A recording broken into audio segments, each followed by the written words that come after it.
Today we're learning how to solve rational functions. So a rational function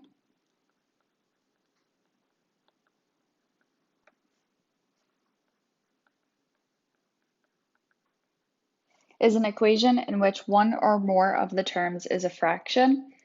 To solve equations, you need to multiply both sides of the equation by the common denominator. This eliminates the denominator and turns the rational equation into a polynomial equation. So for the steps that we should follow, the first thing that you should do is create one single fraction on each side of the equal sign. So this could involve adding or subtracting on either side of the equal sign. After that, you should identify the lowest common denominator, the LCD, of the entire equation. Then you multiply each side of the equation by the LCD. This is going to eliminate the denominators. You need to simplify the numerators in standard form at this point. You're going to solve the resulting polynomial, and then you need to check your work to make sure you don't have a 0 in the denominator. If that does happen, it creates an extraneous solution, which we do not include in our answer.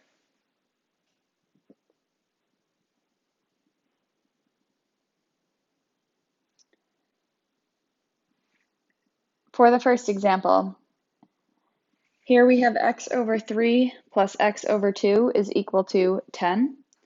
So following the steps above, the first thing we need to do is create one single fraction on each side of the equal sign.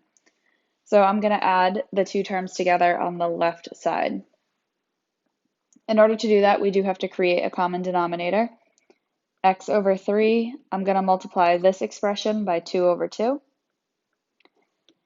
plus x over 2, and I'm going to multiply this by 3 over 3. I'm multiplying the denominators by each other in order to create a common denominator. This is equal to 10. I now have 2x over 6 plus 3x over 6, and this is equal to 10. When I add the left side together to create one single fraction, I have 2x plus 3x, which is 5x over 6, and this is equal to 10.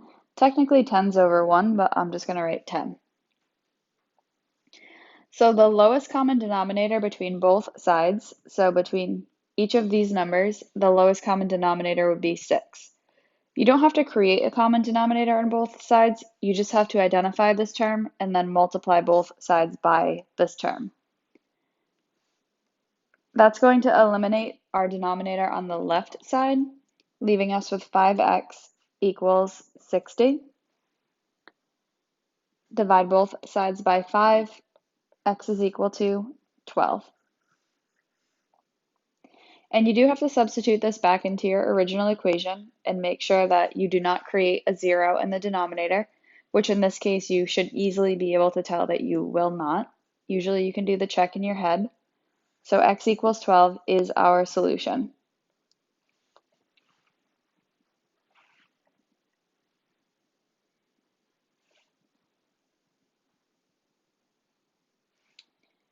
For number 2, we can skip over the first step of the directions above because we have one single fraction on each side already. So we're going to move right to multiplying by the lowest common denominator.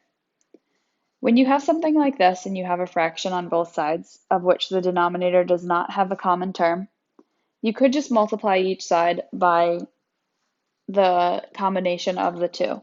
So the LCD in this case is going to be x plus 3 times x plus 6.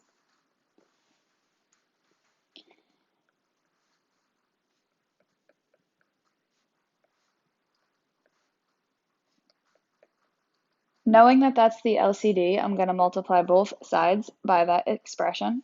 So by this expression here.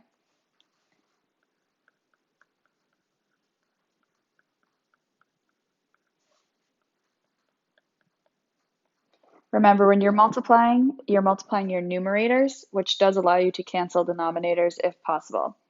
So that's going to happen on each side. On the left, we're going to cancel x plus 3, and on the right, we're going to cancel x plus 6. So now on the left side, we have x times x and x times 6, leaving us with a numerator of x squared plus 6x.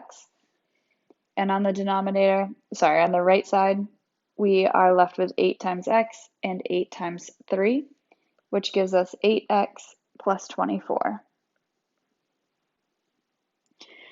So just like previous things we've done this year, if you have a squared term, you're going to be solving by factoring or using the quadratic formula, but most likely factoring. So that means we need to set the equation equal to 0 and solve by factoring.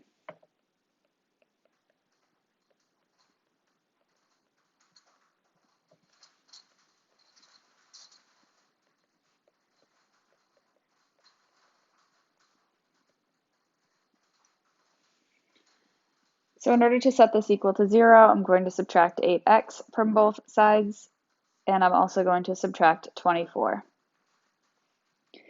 X squared minus 2x minus 24 equals 0. And now I can factor this expression. What two factors multiply to equal negative 24 and the same two that add to equal negative 2? That would be negative 6 and positive 4. This is going to factor to x minus 6 times x plus 4 equals 0. We have a solution of x equals 6 and a solution of x equals negative 4. So before I indicate that those are my answers, you need to check, make sure you do not create a 0 in the denominator. And if I quickly look at my original expression, so I'm looking up here, if I have 6 in my denominator, 6 plus 3 is 9, and 6 plus 6 is 12, so 6 works. And negative 4 plus 3 is 1, negative 4 plus 6 is positive 2, so that one works as well. Therefore, both solutions work, and these are both your answer.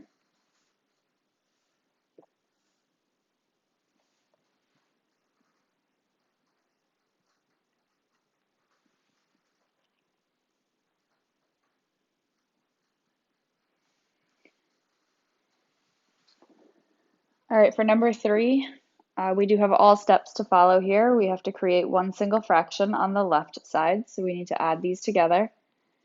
In order to do that, we have to create our common denominator. The first expression of x over x minus 3 is going to get multiplied by the denominator of the second expression, which is x plus 3. And our second expression of x over x plus 3 is going to be multiplied by the denominator of the first expression, which is x minus 3. So we're multiplying them by the denominator of the opposite expression. This is equal to 2 over x squared minus 9. You do want your numerators in standard form, so that's going to require us to distribute the numerator. The first expression is going to be x squared plus 3x over x minus 3 times x plus 3. Our second expression is going to be x squared minus 3x over x minus 3 times x plus 3.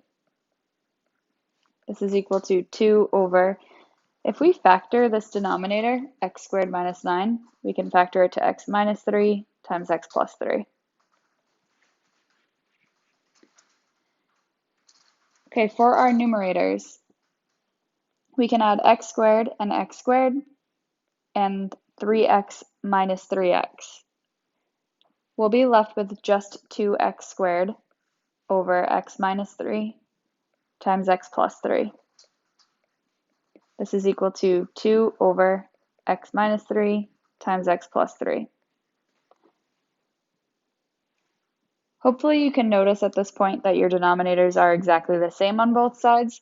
So while you're still technically multiplying by the LCD, they are both just going to disappear.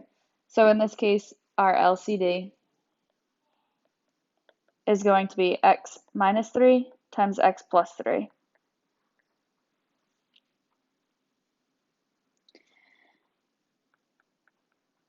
Multiplying both sides by that,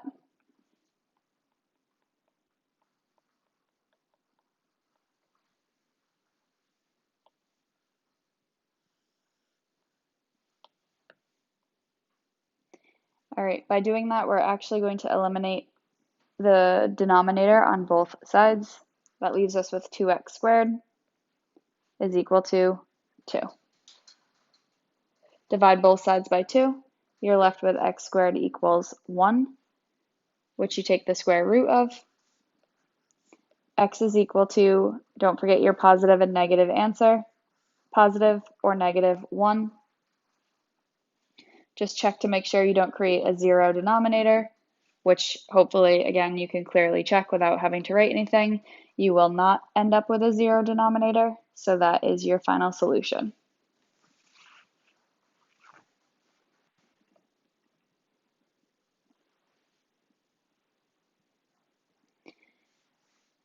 And number 4, quick check on this.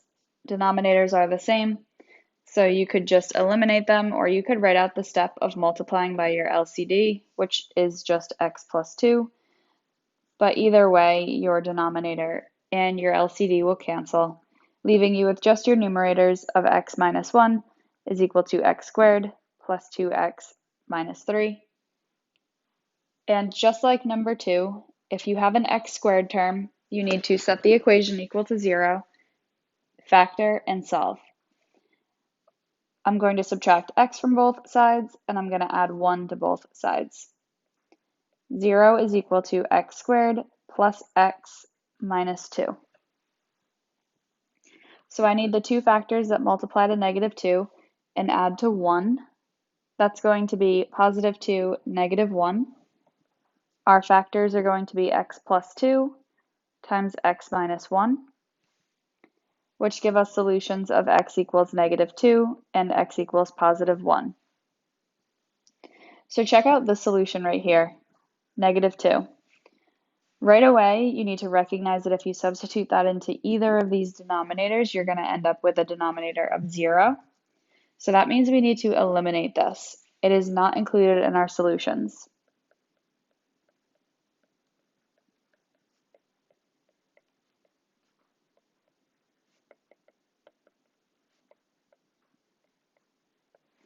So that tells us that our only solution is x equals positive 1.